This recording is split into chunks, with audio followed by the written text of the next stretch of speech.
this video, I would like to talk about abuse, emotional abuse, because it's the only one that is not as explored as we would want.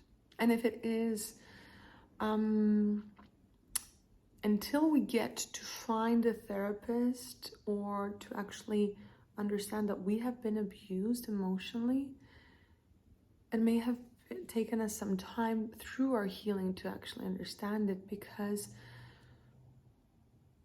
we tend to not recognize emotional abuse, kind of like the fish in the water, right?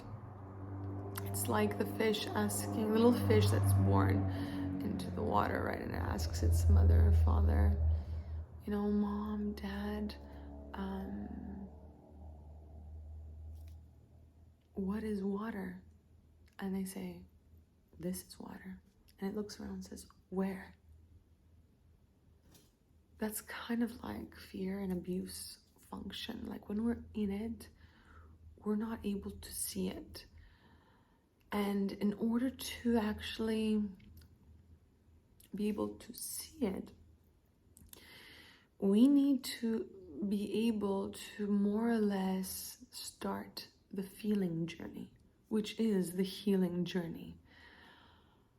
Or else we are actually playing part in a very, very,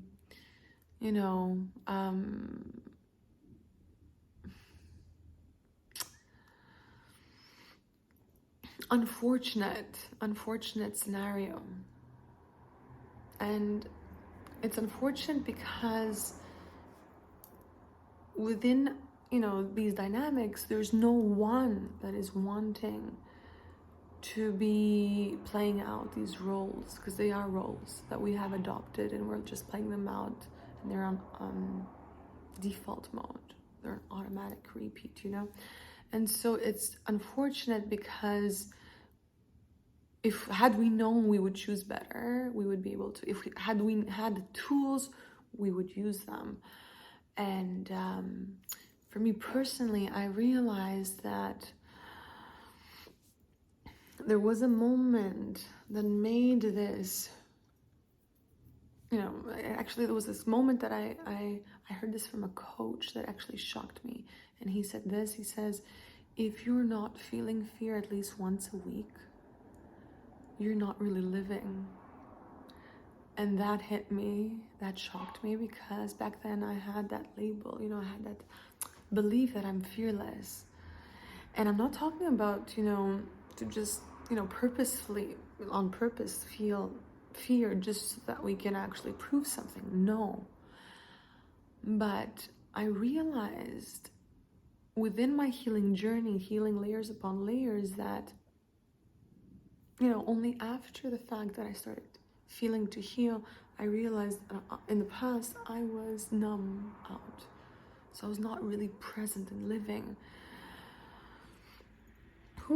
And I think that that's basically what we are all avoiding to experience, because it is painful to experience that, we've missed out on life. Maybe we're doing things when things are happening or not, yet we're not profoundly experiencing them. It's like as if my life is being played out.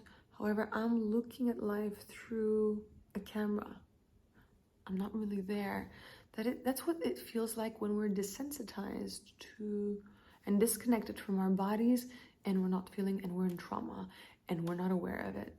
And the reason why we don't want to be aware of it is because actually becoming aware of it is a lot scarier than not, being aware of it at all, just being stuck in suffering. That's what we think. We've believed this lie. So trauma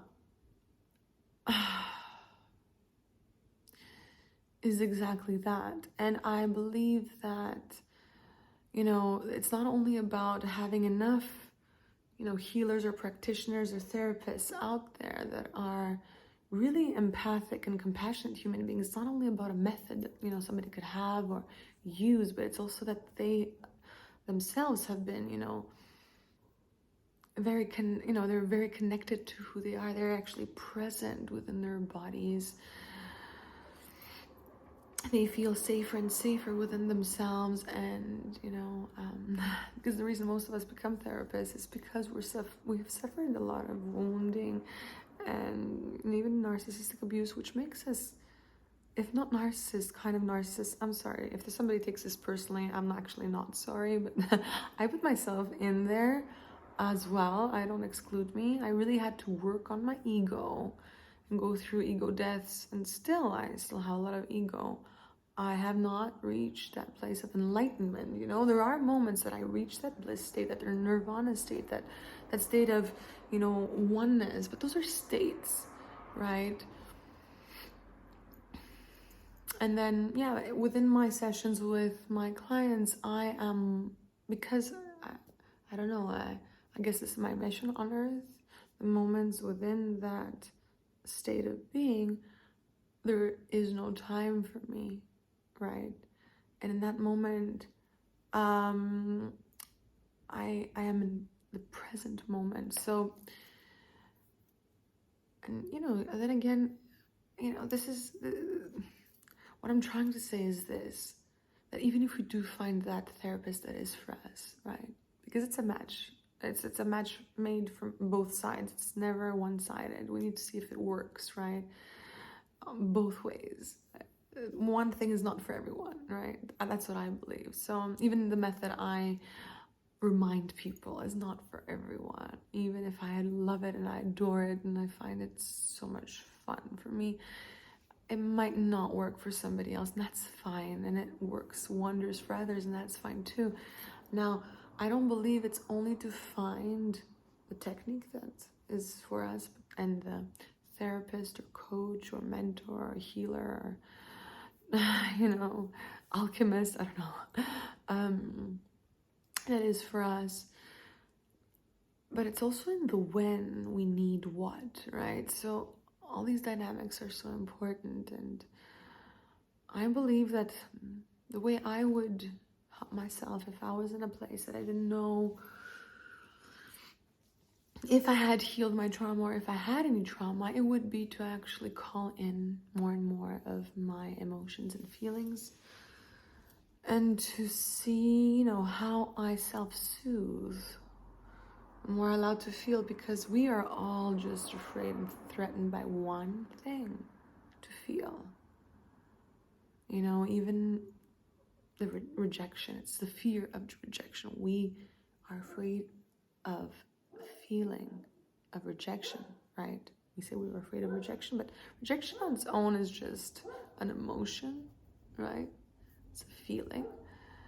But the fear of it is what creates the resistance and what creates the suffering. So rejection on its own, when we allow to fully feel it, actually brings us more into connection with self-acceptance. It's amazing. And so the moment we allow to feel the fear, and we actually start understanding that fear is only there, to show us where we're wanting to grow more into, then, fear now becomes our guide and our gateway to open up to more of our unexplored self. So if we explore rejection, we become more accepting, right? If we call in the fear of abandonment, we become more present within ourselves. So it's more of the feeling, right?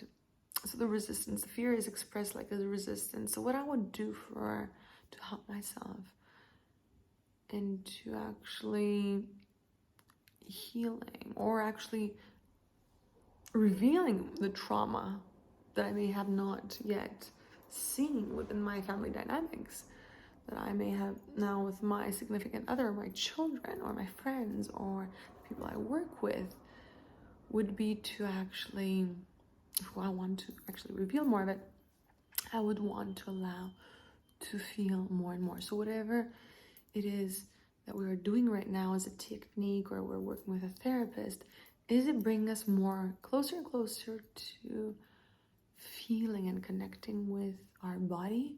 Yes.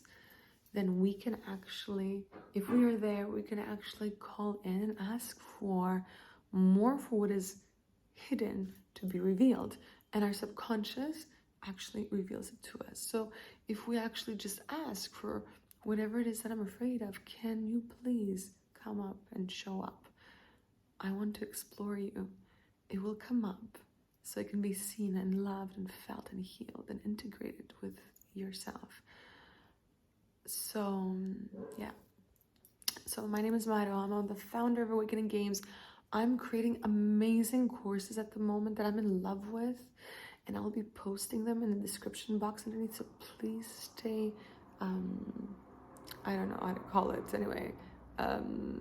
You know, if you want to suggest topics and courses that you're interested in, I call them game shops, like workshops with game shops, because yeah, they're games. We play games and we unveil more and more of who we are. We integrate more and more of who we are. And if you are wanting a specific topic that is concerning you at the moment, please don't hesitate to reach out and let me know. I'll be happy to create video content for you and courses. Yeah, and I think that's it for this video. Yeah, see you soon. Bye.